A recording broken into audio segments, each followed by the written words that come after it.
world, you couldn't afford to drink tea. You used to get it at Kaieteur News every morning. Here's what happened now. Like you jump in bed drinking Milo with Jack Dale. You're still my friend. You can always come and have a cup of tea.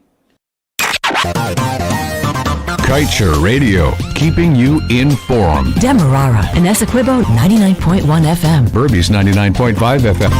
Kaieteur Radio. Time has now moved on to 12 hours. We will return with last evening's rebroadcast of the Glenn Lal Show right after your main newscast.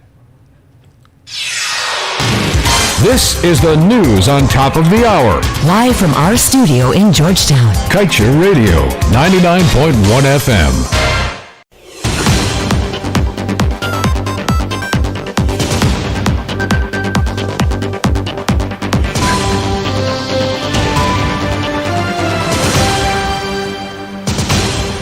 Good day. Thank you for tuning in to Kaieteur Radio. I'm Kevin Smith. And I'm Amrita Koshal. This is your news at noon. These are the stories you need to know. OMI boasts of $3 billion gold find as contract remains a secret. 2 more oil discoveries confirmed. Exxon boasts success rate in Guyana as not normal.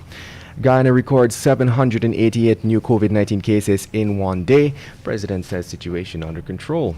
Meanwhile, government to upgrade 32 hinterland bridges to international standard, and Ashini, Nandlal and Bharat to pick members for NRF Investment Committee. Stay tuned.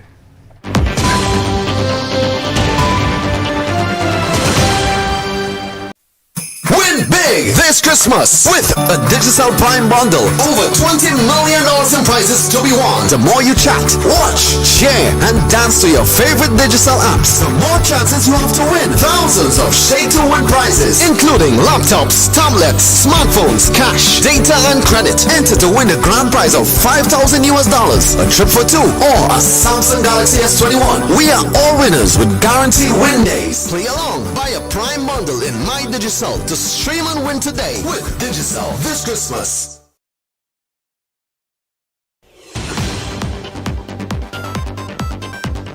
And now for the news in detail.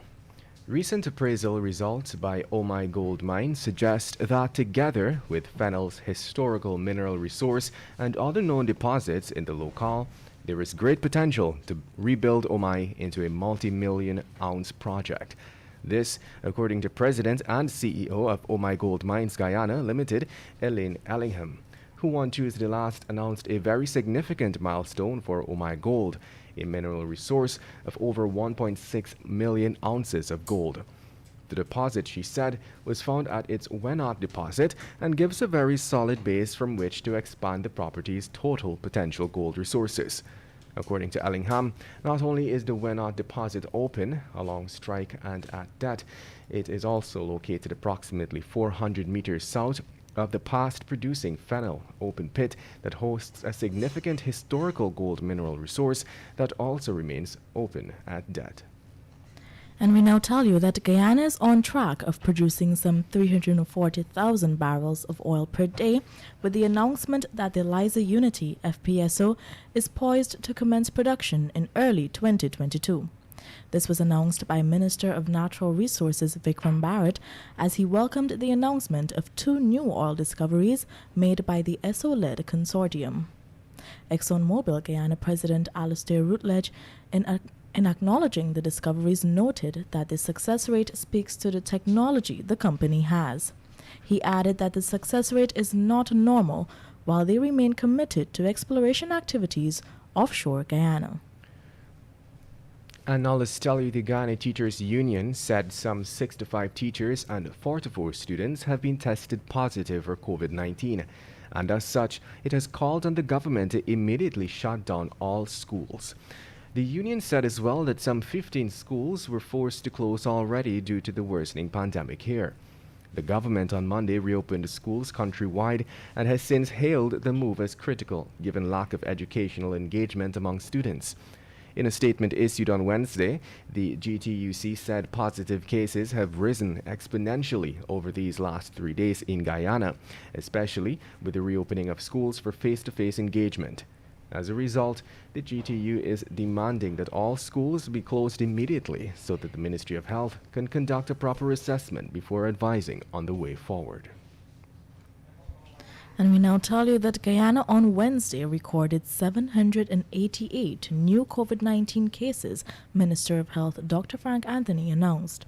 During his daily COVID-19 update yesterday, the minister announced that out of the 1,878 tests conducted, a total of 788 persons have tested positive for the virus.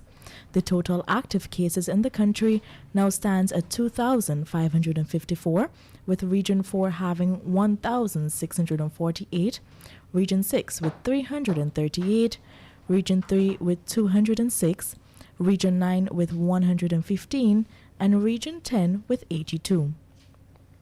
Over the past few days, testing sites across the country have been packed with persons coming to do a COVID-19 test.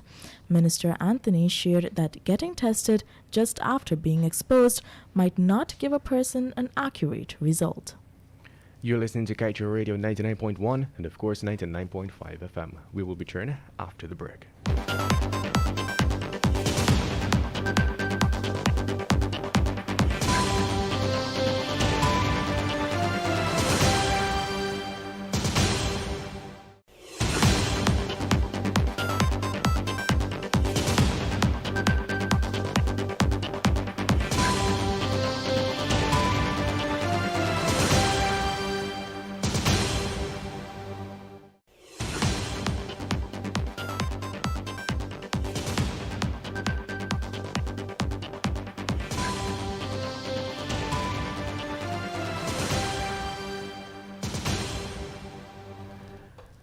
And now let's continue with the news. The PPP government has made provisions for an investment committee to manage the oil account, but 3 individuals of the 7-member body will be selected by the minister with responsibility for finance, Dr. Ashni Singh, Natural Resources Minister Vikram Bharat, and Attorney General Anil Nandlal. This information is outlined in the newly gazetted Natural Resource Fund Act of 2021. According to the amended laws under Section 8(1), 3 of the 7-member body, of which only 5 will be allowed to vote, will be appointed by the cabinet members. Notably, the body with major ministerial control will be responsible for merely advising the board of directors on the investment mandate, Section 9 of the bill outlines.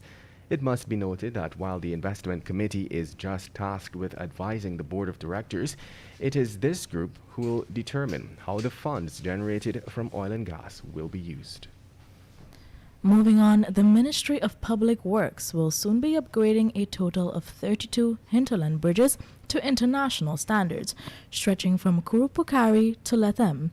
This is according to an invitation for bids issued by the ministry. According to the ministry, the project has been divided into 6 lots and will be conducted through the National Competitive Bidding Procedure specified in the Procurement Act 2003. We were reliably informed that the intention to fix these bridges are not because they are in a poor state, but to upgrade them to international standards. International standards meaning reconstructing the wooden structure bridges with concrete. Upon completion of the bridges, it would have the capability to accommodate heavier vehicles, which usually traverse the Kurupukari to Lethem Trail. And moving on, a senior counsel is under investigation for allegedly attempting to bribe a witness to change her statement against an alleged killer who is before the court.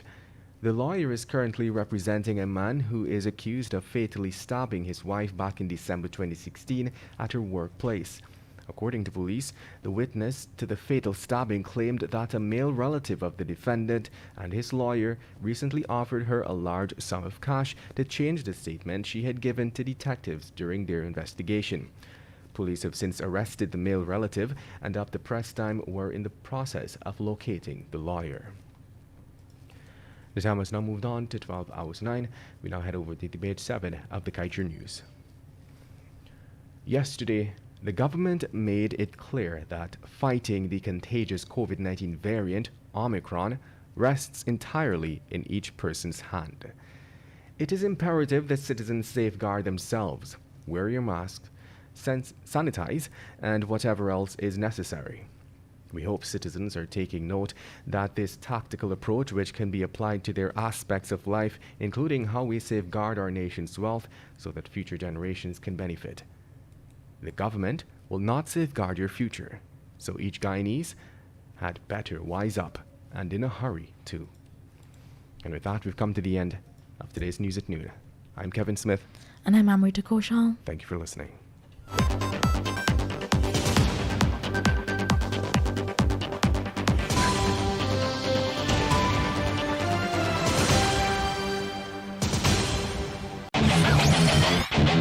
Want value for your advertising dollar? Then place your ads on Kaieteur Radio's newscasts. Streamed live on 6 different mediums, reaching hundreds of thousands.